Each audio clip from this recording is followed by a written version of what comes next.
उत्तराखंड की पहाड़ियाँ, जहाँ हिमालय की खूबसूरत वादियाँ हैं और जंगलों में भालू और अन्य वन्यजीव अपनी दुनिया में शांति से रहते हैं।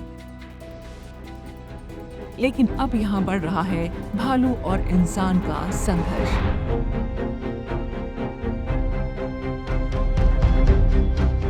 क्या कारण है कि कभी शांत भालू अब गांवों में घुसकर फसलों और घरों पर हमला कर रहे हैं? आइए जानते हैं पूरी कहानी।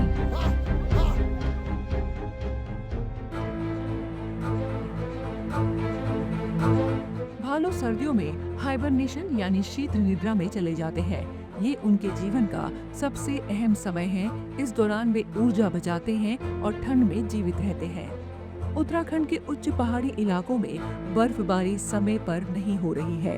2500 मीटर की ऊंचाई पर भालुओं को लगातार 3 महीने बर्फ में रहना चाहिए, लेकिन पिछले कई सालों से ऐसा नहीं हो पा रहा। बर्फ कम होने और तापमान बढ़ने के कारण भालू समय पर शीत निद्रा में नहीं जा पा रहे। भूख और असुरक्षा इन्हें इंसानी बस्तियों की ओर खींच रही है। विशेषज्ञों के अनुसार जलवायु परिवर्तन ने भालुओं की प्राकृतिक आवास को असंतुलित कर दिया है। उत्तराखंड के हिमालय में गर्मी बढ़ रही है, बर्फबारी कम हो रही है और मानसून अनियमित हो गया है। इसके कारण जंगलों में प्राकृतिक भोजन की कमी हो गई है और खाने की तलाश में भालू गांव की ओर बढ़ रहे हैं। इंसानों और भालुओं का आमना सामना बढ़ गया है।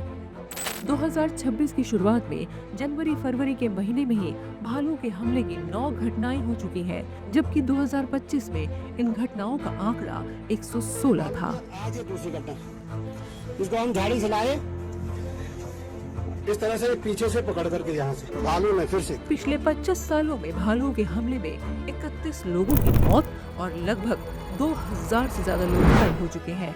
इससे साफ है कि जलवायु असंतुलन और मानव गतिविधियां भालुओं के व्यवहार को बदल रही है। भालू मुख्य रूप से मांसाहारी होते हैं, लेकिन फल, बीज, जड़ी बूटियां और घास भी खाते हैं। गांव में फलों और फूलों की खेती भालुओं के लिए आसान भोजन बन रही है।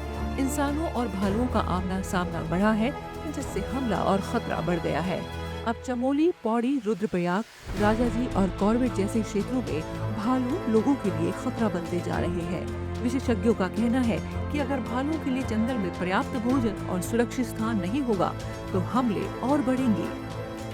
उत्तराखंड की पहाड़ियाँ केवल हमारी प्राकृतिक धरोहर नहीं है, बल्कि यहाँ के वन्य जीवन हमारी जिम्मेदारी है।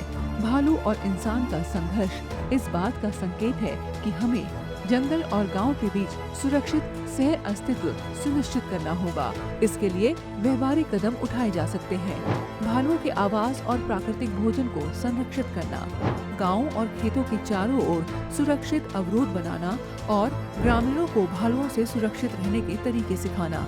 जब हम इन उपायों को लागू करेंगे तो भालुओं का जीवन भी सुरक्षित रहेगा और इंसानों के लिए खतरा कम होगा। यही संतुलन हमारी पहाड़ियों में शांति और जीवन को बचाने का सबसे असरदार तरीका है।